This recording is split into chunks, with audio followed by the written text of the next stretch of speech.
Cuando los dos discípulos regresaron de Emaús y llegaron al sitio donde estaban reunidos los apóstoles,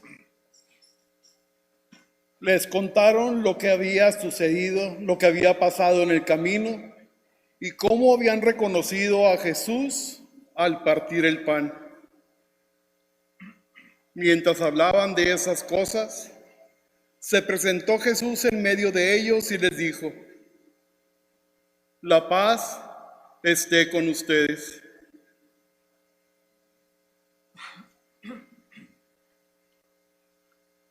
Ellos, desconcertados y llenos de temor, creían ver un fantasma, pero él les dijo: no teman, soy yo. ¿Por qué se espantan? ¿Por qué surgen dudas en su interior? Miren mis manos y mis pies, yo soy en persona. Tóquenme y convénzanse. Un fantasma no tiene ni carne ni huesos, como ven que tengo yo. Y les mostró las manos y los pies. Pero como ellos no acababan de creer, de pura alegría y seguían atónitos, les dijo: ¿tienen aquí algo de comer? Le ofrecieron un trozo de pescado asado. Él lo tomó y se puso a comer delante de ellos. Después les dijo: lo que ha sucedido es aquello de lo que hablaba yo cuando aún estaba con ustedes, que tenía que cumplirse todo lo que estaba escrito de mí en la ley de Moisés, en los profetas y en los salmos. Entonces les abrió el entendimiento para que comprendieran las Escrituras y les dijo: está escrito que el Mesías tenía que padecer y había de resucitar de entre los muertos al tercer día, y que en su nombre se había de predicar por todas las naciones, comenzando por Jerusalén. La necesidad de volverse a Dios para el perdón de los pecados, ustedes son testigos de esto. Palabra del Señor. Mis hermanos, durante el tiempo de la Cuaresma, gran parte del enfoque de la liturgia es sobre el pecado y el perdón. En realidad empezamos el miércoles de ceniza reconociendo que somos pecadores y hasta nos pusimos ceniza en nuestras frentes para reconocer este pecado. Oímos durante este tiempo de Cuaresma hablar de las muchas formas en que las personas rechazan a Dios y pecan. Leemos acerca de los efectos del pecado en la humanidad y somos testigos de cómo Jesús sufre los efectos de nuestros pecados, muriendo en la cruz.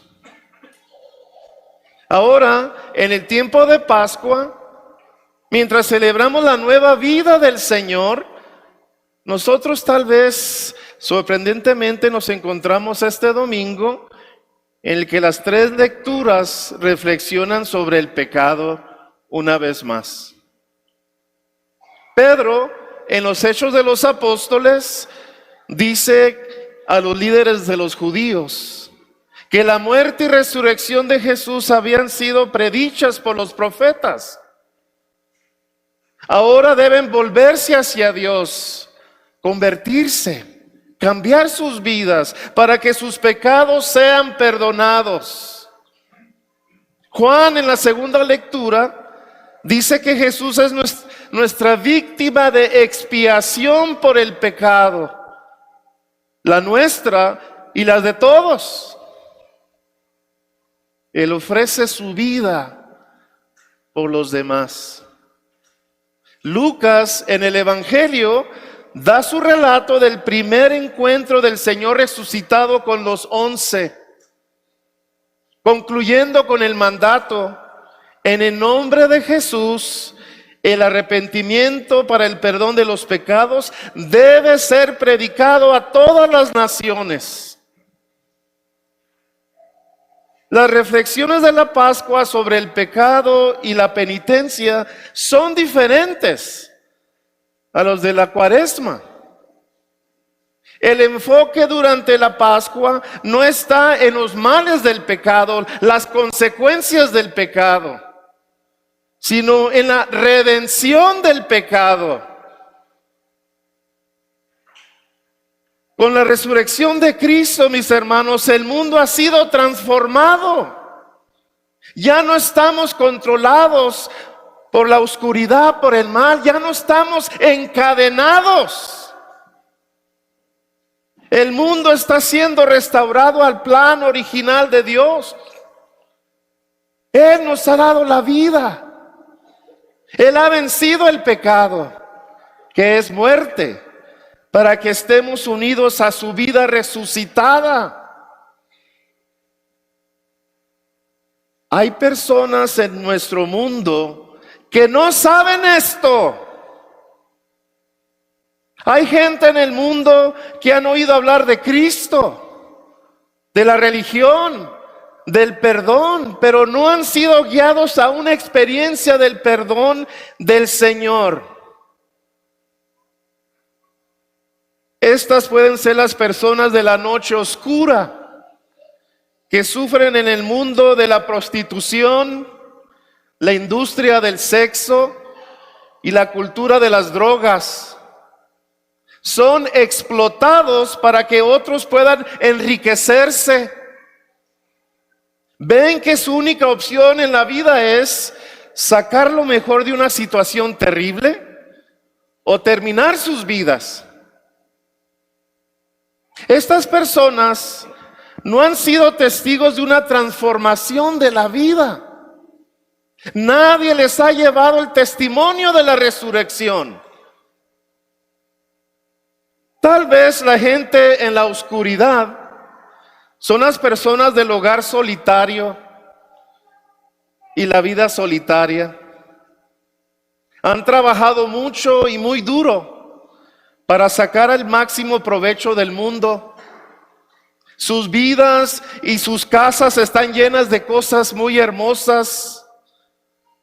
Ahora que sus sueños se han cumplido, se dan cuenta de que no son felices. Necesitan más para vivir, pero no les queda nada más que comprar. Nadie les ha llevado el testimonio de la resurrección. Tal vez las personas que no han sido testigos de la nueva vida de Jesús son aquellos que pasan de una nueva experiencia a otra y otra y otra. El compromiso es visto como algo anticuado, ya sea en el compromiso con otras personas, con una causa o incluso para su propio bienestar. Sus vidas están en continuo cambio. Sus vidas son como un maratón, pero uno que no tiene meta final. Siguen corriendo y corriendo y corriendo, principalmente huyendo de sí mismos.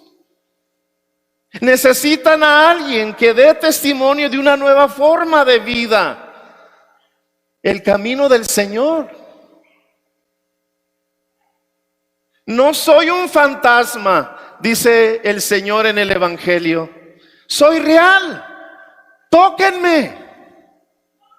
Acérquense, dice el Señor. La resurrección es real. Hay una nueva y mejor manera de vivir. Vayan a decírselo al mundo. Ustedes son mis testigos, dice Jesús. Somos testigos de una vida nueva y mejor, la vida de Cristo. Les comparto de una señora muy admirable que conocí hace unos años, llamada Ana María. Tenía 90 años y era residente de un asilo de ancianos. Cuando un domingo de Pascua se enteró de la muerte de uno de sus hijos. Vino a misa el jueves después de Pascua y me preguntó si podía visitarla lo más antes posible. Hice todo lo posible y sí, el siguiente día fue a visitarla. ¿Y saben lo que quería decirme? Esta señora de 90 años, que estaba confinada a una silla de ruedas y se encontraba de luto por la muerte de su hijo, ella quería que yo supiera que había una señora al otro lado del pasillo de su cuarto que no tenía a Dios en su vida. Ana María me dijo: padre, ¿cómo ella puede vivir así? Yo ya hablé con ella. Usted tiene que hablar con ella. Ana María fue testigo de la resurrección.